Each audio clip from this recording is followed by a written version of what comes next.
नमस्कार विद्यार्थी मित्रांनो, व्यंकटेश एज्युकेशन अँड संस्कृती या आपल्या चॅनलवर सर्वांचे सहर्ष स्वागत आहे। आजच्या व्हिडिओमध्ये आपण सर्व शालेय स्पर्धा परीक्षेसाठी उपयुक्त असा सरासरी हा घटक आणि त्यावरील काही प्रश्न आजच्या व्हिडिओमध्ये आपण सोडवून घेणार आहोत। आता सर्व शालेय स्पर्धा परीक्षा म्हणजे कोणकोणत्या स्पर्धा परीक्षा? तर बघा, शाळेमध्ये स्कॉलरशिप परीक्षा असते, अभिरूपची परीक्षा असते, मंथनची असते, ITS किंवा अन्य अक्षरगंगा, कोणत्याही प्रज्ञाशोध परीक्षा या सगळ्यांसाठी गणित या विषयामध्ये हमखास विचारला जाणारा सरासरी यावरील प्रश्न विचारला जातो। मग तेच प्रश्न आजच्या व्हिडिओमध्ये आपण सोडवून घेणार आहोत। मग त्याआधी आपल्याला माहित पाहिजे की आता सरासरी म्हणजे काय। मग सरासरी म्हणजे काय तर बघा, संख्यांची सारख्या प्रमाणात केलेली प्रत्येक वाटणी दर्शवणारी संख्या म्हणजे सरासरी होय। आता सरासरीचं दोन सूत्र आहेत, त्या दोन सूत्रांवरच आपल्याला अख्खे कोणत्याही प्रकारचा प्रश्न विचारला तरी या दोन सूत्रांवरच आपल्याला प्रश्न सोडवायचे आहेत। मग पहिलं महत्त्वाचं सूत्र आहे सरासरी, हे पाठच करायचं आहे। सरासरी बरोबर दिलेल्या घटकांची बेरीज भागिले एकूण घटकांची संख्या, हे महत्त्वाचं सूत्र आहे, सगळ्यांनी लिहून घ्यायचं आहे। दुसरं सूत्र बघा, आता ज्यावेळेस दिलेल्या घटकांची बेरीज आपल्याला इथली संख्या दिलेली नसते, म्हणजे ही संख्या काढायची असते आणि सरासरी दिलेली असते आणि एकूण घटकांची संख्या दिलेली असते, त्यावेळेस आपण दुसरं सूत्र वापरायचं आहे। म्हणजेच काय, दिलेल्या घटकांची बेरीज बरोबर एकूण घटक गुणिले त्यांची सरासरी, ह्या दोन सूत्रांचं आपण व्यवस्थित लक्ष ठेवायचं। हे सूत्र लक्षात ठेवलं तरी आपल्याला हे तयार करता येतं। बघा, व्हिडिओला सुरुवात करूया, प्रश्न बघूया, पण त्याआधी नेहमीप्रमाणे व्हिडिओ आवडल्यास व्हिडिओला लाईक करा, आपल्या मित्रमैत्रिणींना शेअर करा, चॅनलवर नवीन असाल तर चॅनलला सबस्क्राईब करा, सबस्क्राईब समोरील बेल बटन जरूर प्रेस करा, जेणेकरून आपल्या येणाऱ्या नवीन व्हिडिओचे नोटिफिकेशन आपल्याला मिळत राहतील। चला करूया सुरुवात। बघा, इथे पहिला प्रश्न विचारला आपल्याला, अनिकेतला वार्षिक परीक्षेत मराठीत 70, हिंदीमध्ये 68, इंग्रजीमध्ये 64, गणितामध्ये 84, विज्ञानामध्ये 82, समाजशास्त्रामध्ये 70 असे गुण मिळालेले आहेत। प्रत्येक विषयाची परीक्षा ही 100 गुणांची होती, तर त्या मुलास प्रत्येक विषयास मिळालेले सरासरी गुण किती? आपल्याला इथे 4 पर्याय दिलेले आहेत। आता आपल्याला सरासरीचं सूत्र वापरायचं आहे। सरासरीचं सूत्र आहे बघा, सरासरीचं सूत्र आपल्याला माहिती आहे, दिलेल्या घटकांची बेरीज। आता इथे दिलेले घटक म्हणजे कोणते आहेत? प्रत्येक विषयातील गुण आहेत। मग इथे काय, प्रत्येक विषयातील गुण आणि भागिले एकूण विषय। बघा, प्रत्येक विषयातील गुण इथे लिहून घेतलेत आणि भागिले 6, एकूण विषय किती आहेत? 1 2 3 4 5 6, म्हणून मग भागिले 6। आता या सगळ्यांची जर आपण बेरीज केली तर बघा, 8 आणि 4 12, 12 आणि 4 16, 16 आणि 2 18, मग बघा इथे 8 हातचा 1। आता बघा 7 आणि 6 यांचीच बघा 8, बघा हातचा 1 आणि हा 1, इथे हातचा 8, 8 गुणे 16 8 24, 24 अधिक 6 30, 30 अधिक हे 6 36, 36 अधिक हे 7 43। मग बघा इथे आपलं उत्तर किती आले? 438। म्हणजे एकूण या सगळ्या मार्कांची बेरीज किती आली? 438। एकूण विषय आहेत 6, म्हणून मग याला आपण काय करायचं? 6 ने भागायचं आहे। मग बघा 6 एके 6, 6च्या पड्यामध्ये 43 आहेत का? तर नाही आहेत। मग त्याच्यापेक्षा लहान संख्या 6 7 42, मग इथे 1 राहिला म्हणजे 18 राहिले, बरोबर आहे। मग 6 एके 6, 6 2 12, 6 3 18, मग आपलं उत्तर किती आले? 73%। म्हणजेच मग आपल्या या प्रश्नाचं उत्तर काय? आपल्याला विचारलं काय तर त्या मुलास म्हणजे अनिकेतला प्रत्येक विषयास मिळालेले सरासरी गुण किती आहेत? तर 73। मग बघा 73 पर्याय क्रमांक 1 मध्ये आहे, म्हणून आपल्या इथे या प्रश्नाचं उत्तर आहे पर्याय क्रमांक 1 73। दुसरा प्रश्न बघूया। दुसरा प्रश्न बघा, एका मजुराला पहिल्या 10 दिवसांसाठी दररोज 45 रुपये मजुरी मिळाली, तर त्यापुढील 10 दिवसांसाठी 42.5 रुपये सरासरी मजुरी मिळाली, तर त्याला एकूण सरासरी मजुरी किती मिळाली? आता बघा, दिलेल्या माहितीनुसार आपल्याला माहिती आहे सरासरीचं सूत्र काय? एकूण मजुरी म्हणजे जेवढी मजुरी मिळाली ते आणि किती आहे? 10 दिवस, एकूण दिवस किती आहे? 10 दिवस आहे। मग त्या 10 दिवसांसाठी त्याला पहिल्या ह्याच्यामध्ये किती मजुरी भेटले? तर 45 भेटले, ही सरासरी मजुरी आहे, म्हणून आपण इथे लिहून घेऊया। सरासरी माहिती आहे, एकूण घटक माहीत नाहीत, म्हणजे त्याला दिवसाला किती मजुरी हे आपल्याला माहीत नाही आहे, पण एकूण 10 दिवस हे माहीत आहेत, म्हणून मग एकूण दिवस असतात खाली आणि सरासरी आहे 45, म्हणून आपण या पद्धतीने दिलं। इथली संख्या आपल्याला माहीत नाही आहे, काढायची आहे आपण आणि बघा हे झालं पहिल्या 10 दिवसांचं. आणि दुसऱ्या 10 दिवसांमध्ये पण बघा 10 दिवस होते, इथलं आपल्याला माहीत नाही आहे. पण दुसऱ्या त्या पुढील 10 दिवसांसाठी किती त्याला सरासरी मजुरी भेटले, 42.5 रुपये. आता बघा आपल्याला ज्यावेळेस इथली संख्या काढायची असते, म्हणजे एकूण घटकांची बेरीज काढायची असते, त्यावेळेस आपण काय करायचं, या दोघांचा गुणाकार करायचा. मग बघा इथे 45 गुणिले 10, मग 45 गुणिले 10 बरोबर किती, 450. म्हणजे मी इथे किती येणार आहेत, हे 450. आता बघा इथली संख्या करण्यासाठी या दोघांचा गुणाकार. थोडा वेळ आपण पॉईंट बाजूला करूया आणि इथे काय करूया, 400 इथे 42.5 गुणिले 10. मग बघा आपल्याला माहिती आहे 10ने गुणलं की किती येतं, 4250. एक घर पॉईंट आहे म्हणून मग हे एक घर इथे येऊया. मग 4250 पॉईंट आहे म्हणून मग 425 आलं. आता बघा पहिल्या 10 दिवसाची किती मजुरी आलेली आहे, 450. आणि दुसऱ्या त्या पुढच्या 10 दिवसांची मजुरी आलेली आहे 425. मग बघा पहिल्या 10 दिवसाची 450 आणि दुसऱ्या पुढच्या 10 दिवसांची 425 यांची काय करूया, बेरीज करूया. कारण आपल्याला विचारले काय, एकूण सरासरी मजुरी विचारले, मग एकूण म्हटल्यावर ही अधिक ही, म्हणून मी यांची बेरीज करूया. 0 अधिक 5 5, 5 आणि 2 7, 4 आणि 4 8. मग आपलं उत्तर किती आले, 875. हे झाले रुपयांमध्ये. पण आपल्याला काय विचारले, एकूण सरासरी मजुरी विचारले. मग बघा आपल्याला माहिती आहे एकूण सरासरी, आता इथे सरासरी एकूण सरासरी आहे, मग एकूण बेरीज किती आली ह्यांची, 875. मग हे 10 दिवस आणि हे 10 दिवस किती दिवस झाले, 20 दिवस झाले. आता इथे आडवा भागाकार करण्यापेक्षा आपण उभा करूया. बघा इथे 875 भागिले 20 आहे. मग आता बघा आपल्याला माहिती आहे 20च्या पाड्यामध्ये 87 आहेत का, तर नाही आहेत. मग 20 चौक 80. आता बघा बऱ्याच वेळा 20चा पाडा म्हणताना कन्फ्यूज होतं, मग थोडा वेळ 0 आपण बाजूला काढायचं आणि बे चौक 8, कारण 87 तर नसलं, मग बे चौक 8 म्हणजेच 20 चौक 80. 87 मधून 80 केले, इथे राहिले 7, वरून घेतला हा 5. आता 20च्या पाड्यामध्ये 75 येणार आहेत का, तर नाहीत. मग इथे काय, त्याच्यापेक्षा लहान संख्या कोणती, 20 त्रिक 60. मग बघा 5तून 0 गेले 5, 7तून 6 गेले 1 राहिला. आणि आता आपल्याला माहिती आहे आपण इथे पॉईंट दिलं की आपण इथे 0 घेऊ शकतो. मग आता इथे किती राहिले, 150. मग 20च्या पाड्यामध्ये 150 आहेत का, तर बघा नाही आहेत. मग त्याच्यापेक्षा लहान संख्या बघा बे 7 14, म्हणजे 20 7 140, बे 7 14. फक्त हे 0 द्यायचं, कारण इथे 0 आहे म्हणून मी इथे सुद्धा 0 दिला. मग 150 मधून 140 वजा केले, किती राहिले, 10 राहिले. आपल्याला माहिती आहे आपण इथे एकदा पॉईंट दिला तर इथे आपण भाग जाईपर्यंत किंवा तीच संख्या परत येईपर्यंत आपण 0 देऊ शकतो. मग आता 20 आणि 100, मग 20च्या पाड्यामध्ये 100 आहेत, 20 5 100, म्हणूनच मी इथे उभा पॉईंटचा भागाकार आहे म्हणूनच मी इथे उभा करून दाखवलं या पद्धतीनं. 100 मधून 100 गेले, बाकी किती आली, 0. मग आपलं उत्तर किती आले, 43.75.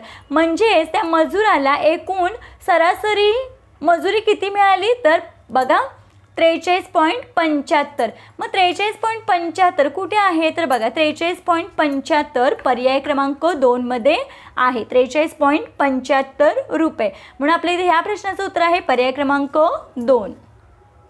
पुढचा प्रश्न बघा, 5 संख्यांची सरासरी 63 आहे, त्यातील एक संख्या कमी केल्याने उरलेल्या संख्यांची सरासरी 65 झाली, तर कमी केलेली संख्या कोणती. बघा सरासरीचं सूत्र आपल्या सगळ्यांना माहिती आहे. आपल्याला 5 संख्या हे तर कळलं, एकूण संख्या किती आहेत, 5 आहेत. मग त्या संख्यांची सरासरी दिली, म्हणजे आपल्याला काय दिलेली आहे, सरासरी माहिती आहे 63.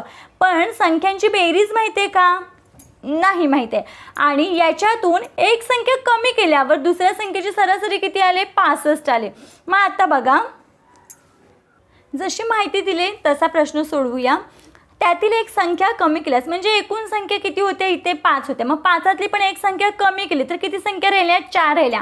म्हणजे त्यातील एक संख्या कमी केल्यावर त्या संख्यांची म्हणजे उरलेल्या 4 संख्यांची सरासरी किती दिलेली आहे, 65 दिलेली आहे या पद्धतीनं.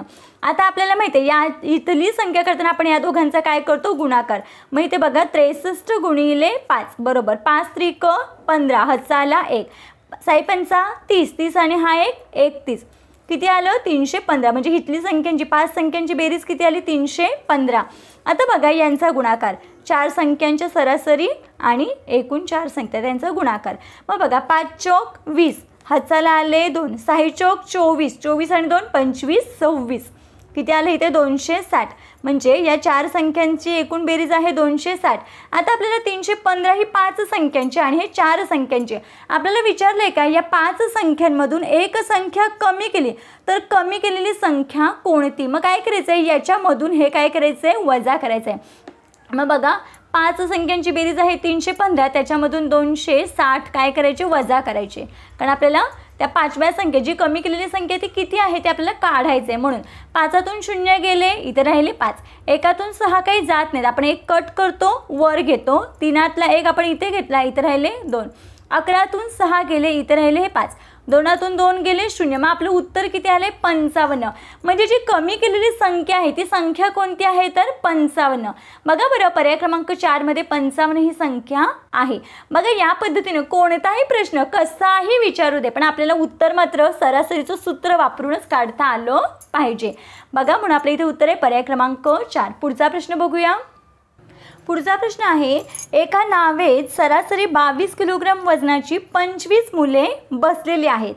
आता बघा नावाड्यासह सर्वांचे वजन सरासरी 24 किलोग्राम झाले तर नावाड्याचे वजन किती. बघा प्रश्न मोठा वाटतोय पण प्रश्न खूप सोपा आहे. आपण बघा जसं माहिती दिली तसं अगदी आपण लिहून घेऊया म्हणजे आपल्या लक्षात येईल. एका नावामध्ये सरासरी 22 किलोग्राम वजनाची सरासरी किती आहे 22 किलोग्राम.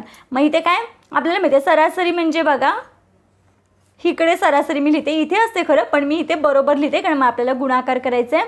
मग सरासरी किती आहे 22 किलोग्राम. किती मुलं आहेत एकूण 25. मग एकूण मुलांची संख्या किती असते, कुठे असते, खाली असते. आणि त्या मुलांच्या वयांची बेरीज मुलांच्या वजनांची बेरीज मात्र आपल्याला माहीत नाही आहे, ते आपण नंतर काढूया. आता इथे काय सांगितलं आहे, नावाड्यांसह सर्वांचे वजन सरासरी. आता बघा इथे दुसऱ्या भागामध्ये सगळ्यांचं नावाड्यासह. आता मला सांगा मुलं किती आहेत 25 आणि जर त्याच्यामध्ये नावाडी मिळाला तर किती झाले एकूण मुलं 26 झाले. किती झाले 26 झाले. मग त्या नावाड्यासह त्यांचं सरासरी वजन किती आहे 24 किलोग्राम आहे. म्हणजे इथे सुद्धा नावाड्यासहित आपल्याला एकूण वजन काढायचं आहे. मग आपल्याला माहिती आहे या दोघांचा आपण काय करतो गुणाकार करतो. मग बघा 25 गुणिले 22. मग माहिती आहे 25 दुने 50, हाताला आले 5. 25 दुने 50, 50 आणि 5 55. मग ह्यांची एकूण वजन किती आली 550 किलोग्रॅम आली. बरोबर आहे 550 हे किलोग्रॅम आहे. आता काय सांगितलं यांचं, मग यांचं पण बघा 26 गुणिले 24. बरोबर आहे. मग आता यांचं आपण काय करूया 26 गुणिले 24 बरोबर किती येते 624. आता आपल्याला विचारले नावाड्याचे वजन किती. मग बघा त्या 6 जणांचं मिळून इथे वजन किती आहे 624 आहे. मग या 6 जणांच्या वजनातून म्हणजे नावाड्यासह एकूण वजन किती निघालं 624. या 6 जणांच्या म्हणजे नावाड्यांसह जे वजन आले त्याच्यामधून हे 25 मुलांचं जे वजन आहे ते काय करूया वजा करूया म्हणजे आपल्याला नावाड्याचं वजन मिळेल. मग 4तून 0 गेले 4 राहिले. 2तून 5 जात नाही, 2 कट केला वर घेतला, 6 मधला 1 इथे घेतला, इथे राहिले 5. 12तून 5 गेले 7 राहिले, 5तून 5 गेले 0. मग आपलं उत्तर किती आले 74. म्हणजेच आपल्याला विचारलंय काय नावाड्याचे वजन किती. मग नावाड्याचं वजन किती आहे 74 किलोग्राम. मग 74 किलोग्राम बघा बरं पर्याय क्रमांक 1 मध्ये आहे. म्हणून आपल्या ह्या प्रश्नाचं उत्तर आहे पर्याय क्रमांक 1. नावाड्याचं वजन आहे 74 किलोग्राम. बघा पुढचा प्रश्न, 3 संख्यांची सरासरी 50 आहे. त्यापैकी दुसरी संख्या पहिलीपेक्षा 3 ने जास्त आहे परंतु तिसरीपेक्षा 9 ने लहान आहे तर दुसरी संख्या कोणती. बघा प्रश्न जम्बलिंगवाला आहे पण काळजीपूर्वक वाचला आणि शांत डोक्याने विचार केला तर प्रश्न खूप सोपा आहे. बघूया आपण प्रश्न कसा सोपा आहे. बघा दिलेल्या माहितीनुसार आपल्याला काय सांगितले इथे 3 संख्यांची सरासरी किती आहे 50 आहे. मग बघा इथे एकूण संख्या आपल्याला माहिती आहेत किती आहे 3 संख्या आहेत आणि त्यांची सरासरी किती आहे 50 आहेत. पण या संख्या मात्र माहीत नाही आहेत. मग आता बघा आणि इथे आपण यांचा गुणाकार करून डायरेक्ट काढलं असं पण इथे मात्र काय 3 ने मोठी 9 ने लहान असं काहीतरी आहे की नाही. म्हणून मग काय करायचं आधी त्या संख्या काढून घेऊया. मग बघा इथे काय सांगितलं 3 संख्यांची सरासरी 50 आहे जी आपण इथे लिहून घेतलेली आहे. त्यापैकी दुसरी संख्या पहिलीपेक्षा 3 ने जास्त. आता ही दुसरी संख्या ती काय पहिलीपेक्षा 3 ने जास्त आहे पण पहिली संख्या आपल्याला माहीतच नाही. मग आपण अधिक 3 कशामध्ये करणार. मग पहिल्या संख्येला आपण काय मानून घ्यायचे x मानून घ्यायचं आहे. मग दुसरी संख्या ही पहिल्या संख्येपेक्षा 3 ने जास्त आहे म्हणून मग x अधिक 3 ही झाली दुसरी संख्या. आता तिसऱ्या संख्येचं काय केलंय दुसरी संख्या आहे ती पहिलीपेक्षा 3ने जास्त आहे, परंतु तिसरीपेक्षा 9ने लहान आहे. म्हणजे जी दुसरी संख्या ती तिसरी संख्येपेक्षा 9ने लहान आहे. मग याचा अर्थ काय होतो, दुसरीपेक्षा तिसरी संख्या 9ने मोठी आहे. मग बघा दुसरी संख्या काय आहे, x अधिक 3 आणि दुसरी संख्या लहान आहे. मग याच्या अपोजिट ही काय असणार आहे, मोठी आहे. म्हणून मग इथे अधिक 9. मग आता बघा संख्यांची बेरीज करूया.